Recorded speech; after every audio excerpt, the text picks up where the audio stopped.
What's going on, people, and welcome to Man Knows Football. You are here with Guni after a 2-1 win to 10 men Chelsea against Leicester in the Premier League at Stamford Bridge. Yes, you heard correctly. Chelsea had 10 men and was able to see the game through to ensure 3 points, man. And I'm gassed. I don't care how the 3 points come as long as we get them, man. And let's have it right. Leicester, they're not really in the best place at the moment, and possibly after this loss to a 10-man Chelsea, we might see Brendan Rodgers get the chop. There have been massive rumours in the past week that Brendan Rodgers will be favourite to be the first manager to get the chop, to get sacked. So let's see what happens directly after this game, because that there definitely was not good enough. But before we get into the content, please make sure you do these 4 things for me. Make sure you smash that subscribe button if you are new to the channel. Smash up that like button. Leave your thoughts down there in the comments as well. And smash the notification bell so you know when we're either going live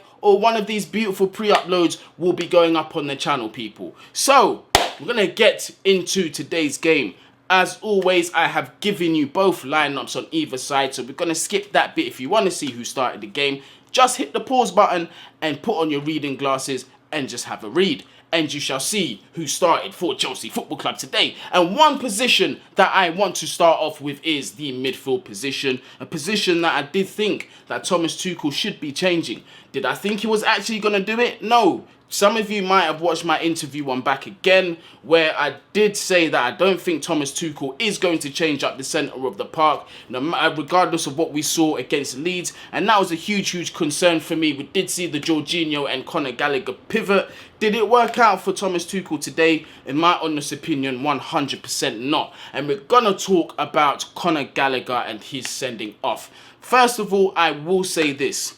As a professional football player, your discipline needs to be way better than that. And it's not necessarily the second challenge that I'm talking about. It is the first one. The first one was a silly yellow card. It was an unnecessary challenge. Could have left the player where he was. You didn't need to bring him down. He was no threat, nor was there anything being built around him. So there was no need for him to make that challenge. And unfortunately, Conor Gallagher getting booked so early in the game puts him on a massive tightrope in an area where you have to be disciplined. The timing of your tackles has to be on point. Once you've got that yellow card and you're walking on that tightrope, you've got to be extra vigilant, and a lot of experience, which Conor doesn't have in that particular role, is key, and it definitely showed today.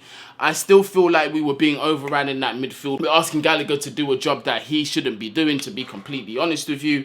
The second yellow card, I could understand that one, but really and truly, it should have been his first. Leicester were about to counter. Dewsbury Hall does pick up the ball in a dangerous position and does try to drive forward. Conor Gallagher does put his hands up, brings the man down, pulls him down by the shoulders, right in the line of the referee as well. So it's not really giving the referee a choice to make. Has to pull out that second yellow. And by then, it looks like we could be in serious trouble. We haven't scored a goal up until that point, and we didn't look the greatest. So Thomas Tuchel, I hope he is not thinking about revisiting that pivot with Jorginho and Gallagher. Yes, I know we are plagued by injuries at the minute. N'Golo Kante, Kovacic, who are not 100% fit. Kante not even in the squad at all. So he's got to make do with what he's got. But again, should we be looking at a midfielder during this transfer window? There is an opportunity to do something about it, and I hope today has changed the gaffer's mind. But outside of that, when we dropped down to 10 men, we did look like the better team. I'm not going to lie to you. We still did dominate possession. We were still quite decent with the ball. Chances in the first half, I'm not going to lie to you, they were nowhere near enough. Very few and far between, but that's understandable playing 10 men against 11. But boy, did we pick up well in the second half. But before we get into the second half, there is one opportunity that I feel that Kai Havertz was kind of robbed of, and that is Raheem Sterling does pick up the ball in a very dangerous area and could have played through Kai Havertz had the weight of the pass been on point. Kai would have been 1-on-1 on goal. Would he have put that one away? Chances are he should have, but we've seen Kai miss these chances time and time again. But I'm not even here to diss Kai Havertz. It's not even a disrespect to Kai Havertz. I just feel like Raheem Sterling could have got that assist in that first half. But second half, we definitely kicked on. I'm not going to lie. Raheem Sterling finally gets his goal. What a goal it is as well. Early into the second half as well, literally right after the restart. Takes a shot from outside the box. Takes a bit of a deflection from Amati, but it's enough to dip and go into the top corner, right over the goalkeeper. 1-0. I don't care how the goals come. I'm going to take it as long as we're going to get the 3 points. Raheem Sterling looks absolutely elated with that goal that he scored, as are the rest of the fans, because up until then, my optimism level wasn't really the highest. 1-0 Chelsea. Very good start. I'm not going to lie to you.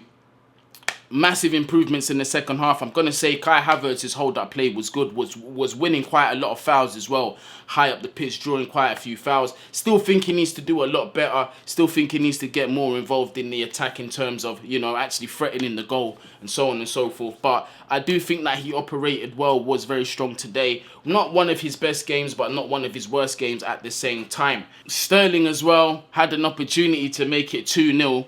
Beautiful low-driven cross by Cucurella from that left side. Took a little bit of luck though.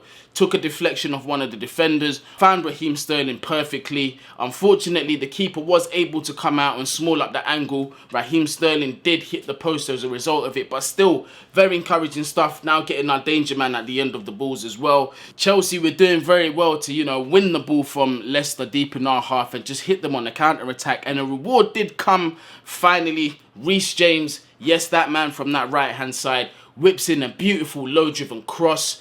Raheem Sterling, excellent back post run. Timed his run very well. Simple tap-in. 2-0. Looks like Chelsea are out of sight. But remember, we do have 10 men, so it's never out of sight for Chelsea. And even with 11 men, sometimes we are not able to hold on to leads. But it was... You know, it was an impressive bit of football, I'm not going to lie to you. The boys showed a lot of spirit, a lot of fight. The quote-unquote intangibles in football that you cannot really, like, you need in abundance. And we did show that today, man. I'm not going to lie. The boys did play for the badge. The boys did do us proud. But they did get a goal back in terms of Harvey Barnes was causing problems down that left side. Well, our right side, you can see Azpilicueta was having a tough time for him. I do think he got banned a little bit for that first goal. But Edouard Mendy needs to be doing way, way better there. Getting beaten at the near post by Harvey. It was an absolute stinger. I'm not going to lie to you. It was a stinger. Would have been difficult to get hold of. But goalkeeper should be getting that, beaten at the near post. Leicester are back in the game, but Chelsea held their resilience. The defending, especially from Thiago Silva, who personally was my man of the match, was absolutely exquisite. His positioning, his one-on-one duels, his timing of his tackles, and just his overall positioning was just absolutely world class. For a man that's 37, 38 years old and is just looking like a peak 31, 32-year-old, unbelievable, man. Unbelievable. We have actually got one of the best defenders in the world in this Chelsea team. I don't care what nobody says. People say, you overrate Thiago Silva. No, I don't. This guy is one of the elite. Genuinely one of the best defenders I have seen at Chelsea Football Club. And today, for me, he was 100% my man of the match. Marshalled that defence very well. Just allowed Cucurella to just go forward, who I thought in the second half as well massively benefited from it. I thought he was being stifled quite a bit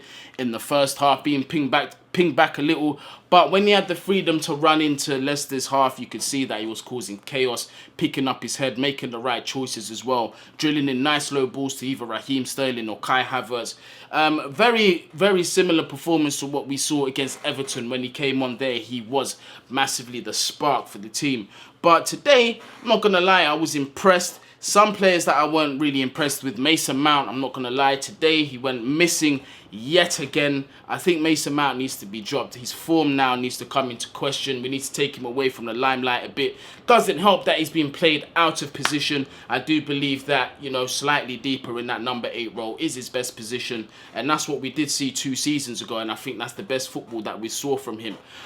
Some will argue, well, he had a great goal and assist record last season. Yeah, that might be so, but it was very sporadic through the season. The season before that was consistent and good performances, which is what we need to continue seeing from the player.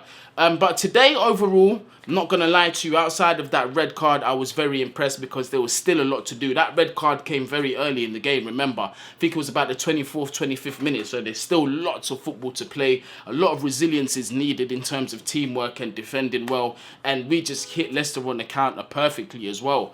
And, you know, with one less man, one less deficiency, well, one less man, one more deficiency for us, Chelsea, to be able to get forward and get back the way we did and defend well as a unit, something that we're known to do, but have been shaky in recent weeks, and also, you know, getting the attack right. I can't lie to you. Hats off to the boys, man. They done very well. Hats off to Thomas Tuchel as well for getting the 3 points today with 10 men. But people, I'm not going to make this one too long. Let me know what you thought about today's game. Do you think it was a huge mistake for Thomas Tuchel to be starting that midfield pivot again, especially after what we saw against Leeds? Going forward, what do you think needs to happen? Who was your man of the match today? Are you happy for Raheem Sterling getting his first 2 goals at Chelsea Football Club? Do you think this will be a start of a run for Raheem Sterling, man?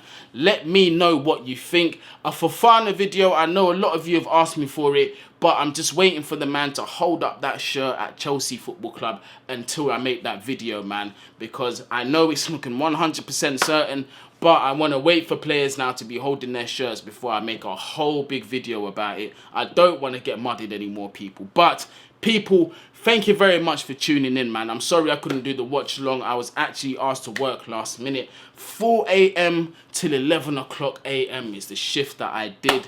But it was worth it, you get me? It's about keeping a roof over your head, keeping the channel when these things there going, you get me? So hopefully you lot can understand. But people, hear what I'm saying to you, man. Wherever you are, whatever you're doing, please make sure you stay safe. Bless up the Chelsea.